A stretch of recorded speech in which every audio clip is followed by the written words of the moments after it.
faut visiter Dakar et le Sénégal. Alors, pourquoi visiter Dakar et le Sénégal? Ben, je vais vous en parler. Ouais,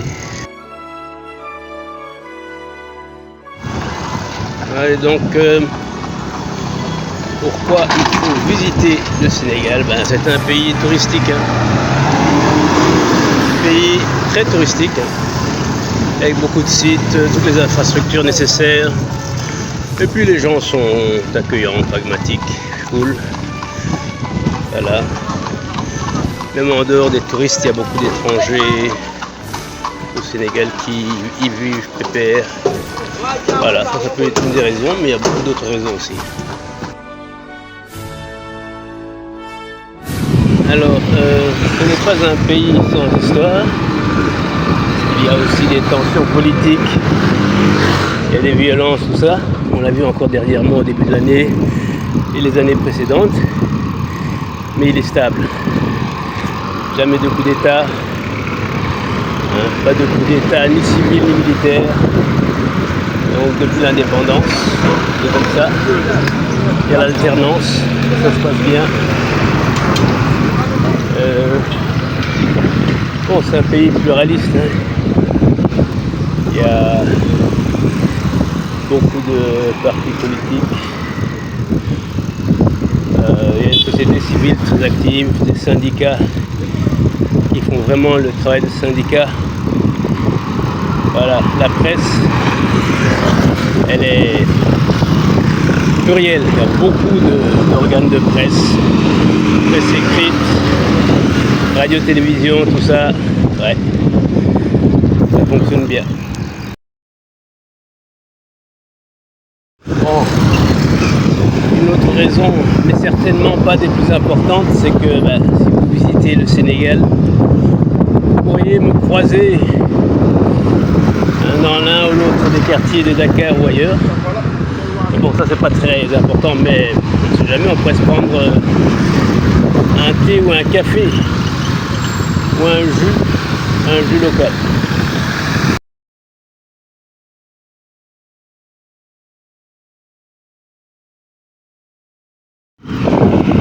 Techniquement, le Sénégal est très divers, très varié techniquement, et vraiment, donc ce sont des ethnies différentes, avec des territoires séparés, avec des langues bien séparées, des langues différentes, des cultures différentes, des danses différentes, tout ça. Il y en a beaucoup, il y a des grands groupes. Il n'y a pas de groupe ethnique majoritaire, mais les Wolofs sont un groupe dominant.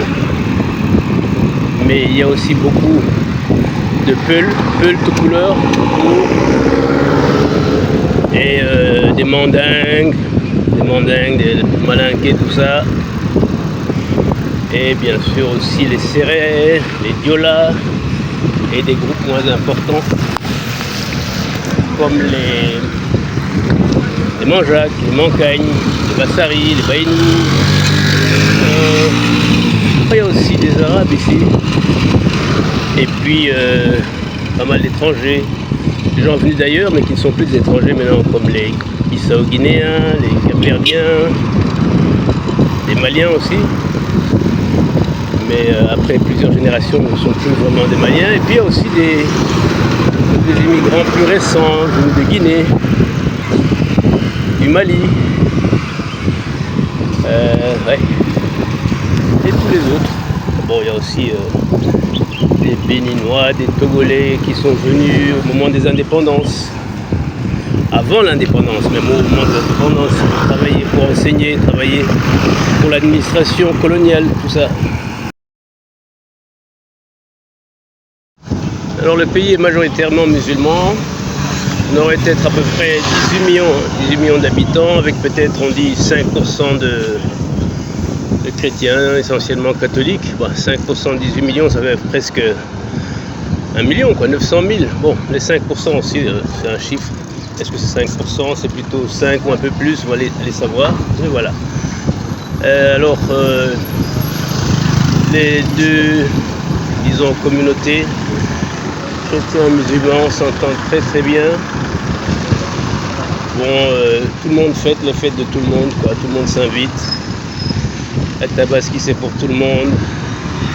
Les autres fêtes aussi, les baptêmes des uns et des autres. On s'invite entre chrétiens et musulmans. Voilà.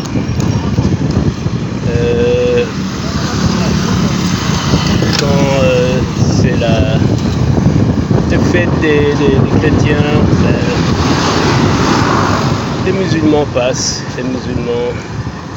les chrétiens leur donnent une partie du repas, comme pour le mouton de la Tabaski, tout le monde en mange, voilà.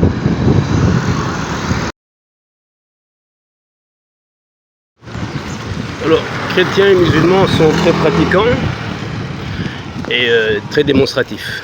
Donc ici on ne se cache pas. On montre bien ce que l'on est publiquement, on arbore les signes. Les chrétiens, bon, ils ont leur croix, des grandes croix, des fois même sur leur maison ils peignent des croix, mais ils sont très tolérants les uns vis-à-vis des autres. Il n'y a pas de problème, aucun problème entre les deux communautés, pas de confrontation ni quoi que ce soit, jamais. Bon, les Sénégalais vous diront eux-mêmes qu'ils ne sont pas parfaits, hein. Ils reconnaissent eux-mêmes leurs défauts, mais ils ont quand même des qualités très importantes comme le respect de la vie.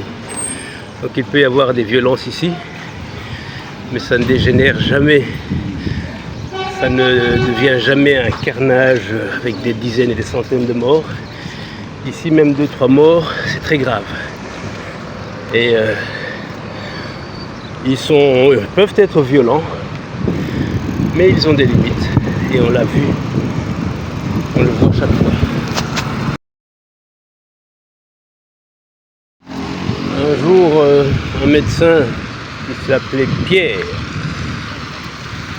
qui était l'imam de sa mosquée, malgré son nom en apparence très chrétien, m'avait dit, oui, nous sommes à 95% musulmans, 5% chrétiens, mais à 100% païens. Ça veut dire que, bon, ils sont d'abord sénégalais, ils sont d'abord africains, et ils ont maintenu les traditions, les rites traditionnels, les croyances. On voit beaucoup de personnes, chrétiennes ou musulmanes, qui portent des protections, des gris-gris, je ne vais pas dire gris, mais des sortes d'amulettes, des colliers, des choses, des protections. Je ne peux pas dire fétiche, je ne sais pas quel est le terme exact. Voilà, donc autour du corps, ils ont des choses qui doivent les protéger contre le mauvais sort, etc. Les mauvais esprits et tout ça. Il est très intéressant de voir comment tout ce beau monde cohabite, toutes ces ethnies, nombreuses ethnies, avec les étrangers, avec les descendants même de Français. Il y a des familles qui portent des noms bien français, dont les ancêtres sont venus ici au moment de la colonisation, il y a un siècle ou un peu plus. Bon, on ne voit plus tellement qu'il y a du français, mais il reste le nom. Voilà. Et bon, il y a aussi des gens qui sont, on voit clairement qu'il y a du mauritanien, il y a de l'arabe. Donc c'est un véritable melting pot. On pense souvent aux États-Unis ou au Brésil. Et le Sénégal aussi, c'est un melting pot assez impressionnant. Et lui, il est harmonieux. Ici, ça se passe très bien. Ça se passe très bien. Les partis politiques ne sont pas composé par les gens d'une seule ethnie. C'est pas des partis politiques ethniques. Des partis politiques où vous avez toutes les ethnies, vous avez aussi des femmes. Voilà. Donc ça serait très intéressant, notamment pour mes compatriotes rwandais, pour mes voisins et frères burundais, de venir faire un petit stage ici.